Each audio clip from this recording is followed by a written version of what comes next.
ሰላም እንዴት ናችሁ? የነጅሆም ኩኪንግ ቤተሰቦች ሰራተኛዋ አደይ ተከታታይ ድራማን ይዤላችሁ መጥቻለሁ። ላይክ፣ ሸር፣ ሰብስክራይብ በማድረግ እስከ መጨረሻው አብረውን ይቆዩ። አደይ በጣም ደንግጣለች። የገጠማት ያልጠበቀችው ነገር ነው።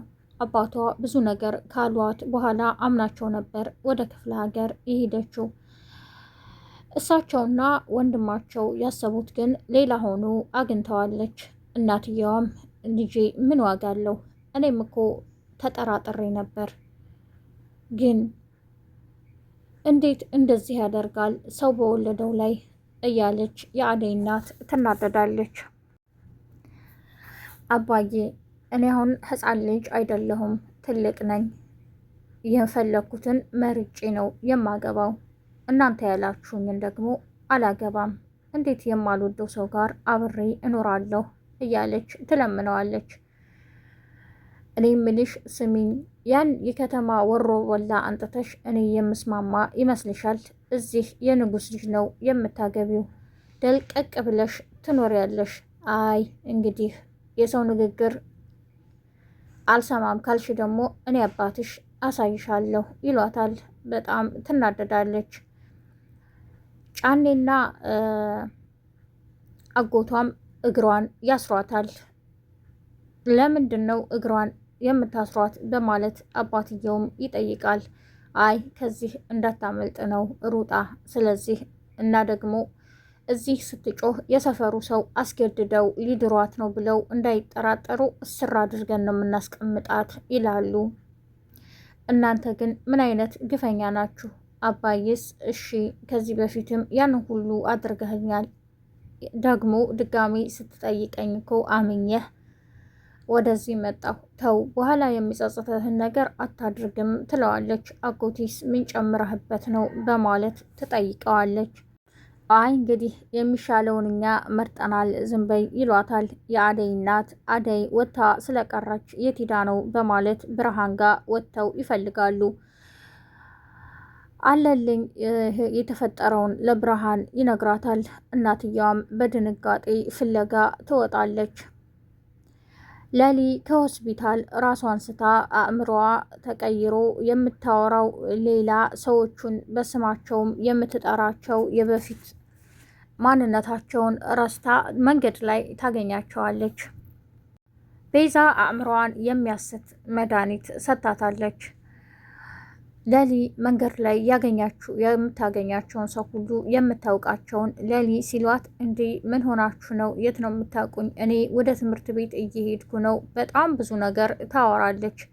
የፍቅር እናትም ድንገት አጋጣሚ መንገድ ላይ ስታገኛት፣ እንዴ ማሚ ለምንድን ነው የምትከታተይኝ? እኔ እኮ ሕፃን ልጅ አይደለሁም ትልቅ ነኝ ትላታለች። ወዴት እየሄድሽ ነው ትላታለች። ወደ ትምህርት ቤት ትላታለች። የፍቅር እናት ግራ ገብቷታል። እች ልጅ ምን ሆና ነው ግን እኔን አውቀሽኛል ትላታለች። እንዴ እናቴ አይደለሽ እንዴ ትላታለች። በቃ አሁን ትምህርት ቤት እረፈደብኝ በማለትም ሮጣ ታመልጣታለች። የፍቅር እናት ለሊ ምን ተፈጥሮ ነው እንዴ እች ልጅ አእምሮዋን አንስታለች እንዴ ትላለች።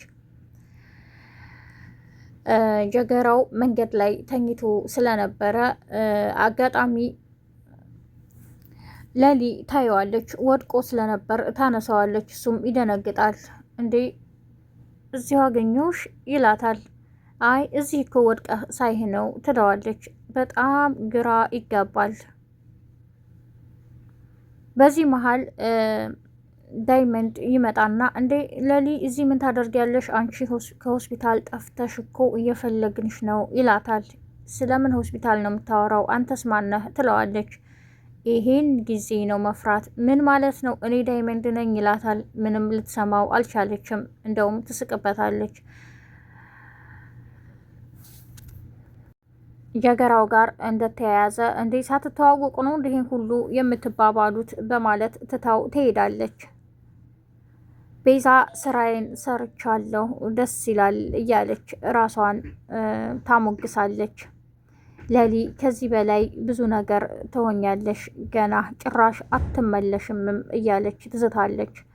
ዶክተሩ በለሊ በጣም ግራ ገብቶታል። ይች ልጅ እንዴት እንደዚህ ልትሆን ቻለች? የሚገርም ነው።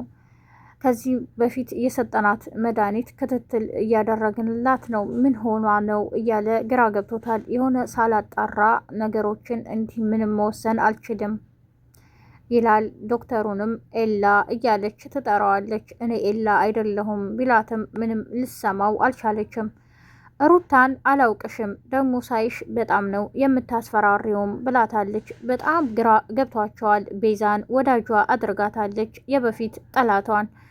እንዴ አንቺ እኮ ጓደኛዬ ነሽ፣ ነገሮችን የምነግርሽን ሁሉ አዳምጭኝ ትላታለች። እንዴ በጣም ነው ምሰማሽ። ቤዛን ስሟን ቀይራ ሩታ ብላታለች። ሁሉም ግራ ገብቷቸዋል። ማዘሯም ቤት በሌሊ ምክንያት ተጨንቃለች። ልጄ እንዴት ሆና ነው? ለምንድን ነው ሆስፒታል የቆየችው? እያለችም ግራ ገብቷታል። ሌሊን ያግታታል ብለው ያሰቡትን ጀገራውን ቤት አንጥተው ይዘውታል። ቤዛ አሁንም ከወንድሟ ጋር ተመካክራ ሌሊን ወታ ለማስያዝ እየሞከረች ነው። ዶክተሩ በጣም ግራ ተጋብቷል። በረከትም ባቡሌ ወደ ሆስፒታል መጥቷል። ወደ ሆስፒታል ሲመጣም ሌሊ አለሽ፣ እኔ እኮ የማዘሯን ጉዳይ እያስተካከልኩ ነው አልረሳሁሽም ይላታል። በጣም ስታየው ትደነግጣለች፣ ትጮኻለች። እኔ የምለው ምንድን ነው እዚህ የሚያደርገው? ደግሞ በጣም ነው የሚያስፈራው ትላለች። ባቡሌ በጣም ግራ ይጋባል። እንዴ ዶክተር ምን ተፈጥሮ ነው ይለዋል። እኔ ምን አውቃለሁ፣ እኔ ራሱ ካንተ ጋር እኩል እየሰማሁ ነው። ሌሊ አእምሮዋ ተቀይሯል፣ ሌላ ሰው ሆናለች። ምን እንደተፈጠረ ሳልመረምር እና እኔ ምርመራ ካላካሄድኩ ምንም ማወቅ አልቻልኩም፣ ግራ ገብቶኛልም ይለዋል። ውጣልኝ በማለትም ታስፈራራዋለች። ባቡሌም በጣም ስለደነገጠ ትቶ ይወጣል። ቤዛን ጠብቂያት በማለት ዶክተሩ ወደ ውጭ ሄዷል ከባቡሌ ጋር። ቤዛንም ሩታ የኔ ጓደኛ እያለች ታወራታለች። እኔ ምልሽ ይሄ ኤላና ይሄ አሁን የመጣው ጥቁሩ ባቡሌ ትላታለች። ባቡሌ እያለችም በጣም ትስቃለች በስሙ ሌሊ። አዎ የሆነ ነገር አንቺን ሊያደርጉሽ እየተመካከሩ ነው። ስለዚህ ከዚህ ሆስፒታል እንዴት መውጣት እንዳለብሽ ልንገርሽ ትላታለች። ሌሊ ራሷን ስለሳተች እና ራሷ አእምሮዋ ስለተቀየረ ምንም የምታውቀው ነገር የለም። ቤዛን ሩታ የኔ ጓደኛ እያለቻት ነው። ቤዛ ለሷ ብዙ ነገር ተንኮል እያሰበችላት ነው። ከሆስፒታሉም እንዴት ማስወጣት እንዳለበት አስባ መክራ አስወጥታታለች። ሌሊ ከሆስፒታል ጠፍታለች። ዶክተሩ ሲመለስ ስላላገኛት በጣም ተናዷል። ቤዛ ወንድሟን ወደ ሌሊ ቤት ልከዋለች። ኤላ ያለ ቁልፍ ነበረኝ፣ ከፍተህ ገብተህ ካርታና ፕላን ያለበትን ቦታ አውጣ ብለዋለች።